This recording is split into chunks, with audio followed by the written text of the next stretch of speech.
For 20 years, the UCLA Olympic Analytical Laboratory has been at the center of the fight against doping. It is one of the world's largest sports drug testing facilities, examining 45,000 urine specimens a year. They are sorted and studied with some of the strictest guidelines. Scientists must be meticulous and precise, and it's that attention to detail that extends far beyond this lab. In fact, it starts before the athlete even fills that cup. How that bottle gets filled might not surprise you, but the process just might shock you. The second you cross the finish line, there is a person there with a vest on that comes up that says, drug testing or drug tester or whatever it might be. They come up, they notify you that you've been selected for drug testing. You then sign a piece of paper, and that person is then with you until you are into the drug testing room. You find another gentleman, say, hey, okay, I'm ready to pee. They take you into a room, you wash your hands with basically just water, no soap. And that's where it gets a little gnarly, I guess. I have to pull my pants and my underwear down to past my knees. You have to pull your shirt all the way up to your armpits. If you're wearing your swimsuit, it's got to go all the way down to your ankles, your arms have to go up, and you have to do a 360 in front of this person. Oh yeah, it's all hanging out. Someone would crouch down and they would get to the level of where the urine would come out of you. The drug test guy is standing right there and watching the whole thing. He's watching you pee into a cup. So they're literally this close to your face while you're trying to tinkle. The first time I ever got drug tested, no one told me that they had to watch at the same time. So, I'm like standing there with this little cup in my hand, and this lady's just like standing there staring at me, and I'm like, okay, you can go now. And she's like, no, I have to watch. And I was like, wow, this is really awkward. Awkward, but essential. The United States Anti-Doping Agency's up-close and personal approach is part of its mission to preserve the integrity of competition, and its policies extend beyond the playing field. Athletes must constantly inform the organization of their whereabouts. We basically go online and we fill out a calendar. And on that calendar, we have to tell them where we're going to be every day so that they can, come in for an unannounced drug test. We can knock at your door at any moment, so you need to fill out this sheet and you need to tell us where you're going to be, if you go on vacation, what hotel you're going to be at, a phone number you can be reached at, the hours you're going to be there. Let's say you're going to go to the mall and you're going to be there for 5 hours. You send them, say, hey, I'm going to the mall for 5 hours. I won't be at my residence. We don't want you to go anywhere without us knowing where you're at. And while athletes know that an unannounced visit could be coming, that knock at the door is never at the right time.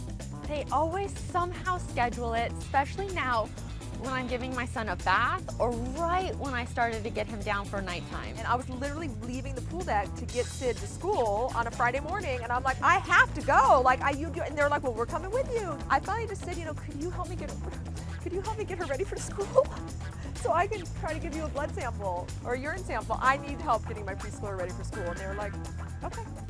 Yeah, it was great. So they literally fed her like the worst mom and braided her hair, and she looked really cute.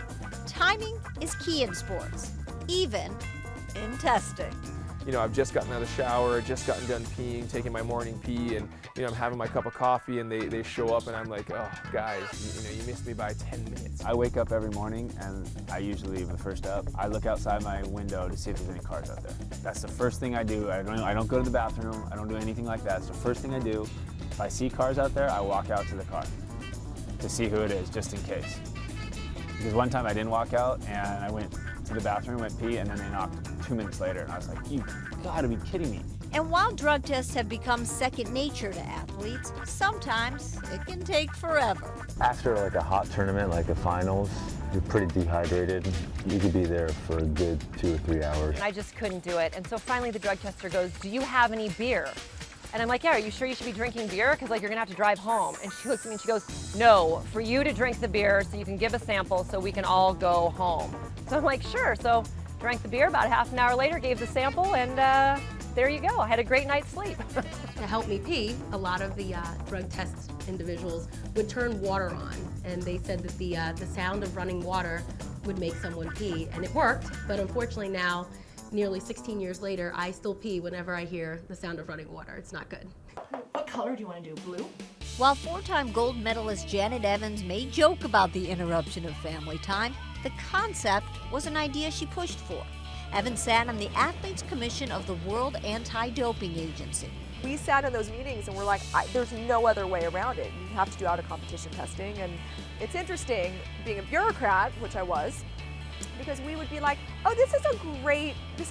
Like, they can just knock on the door at any time, and they can just go on, the athletes can go online and like log in, and they have their cell phones, and it all made sense to me, right? But now that I'm actually one of those athletes and living it, I'm like, what was I thinking? You know what I mean? Like, this is awful. But, you know, it's not that bad, and they're very respectful, and it is what it is. So I'm all for clean sport, and I'll give as many samples as they need. But, no, I mean, it's just a part of the process.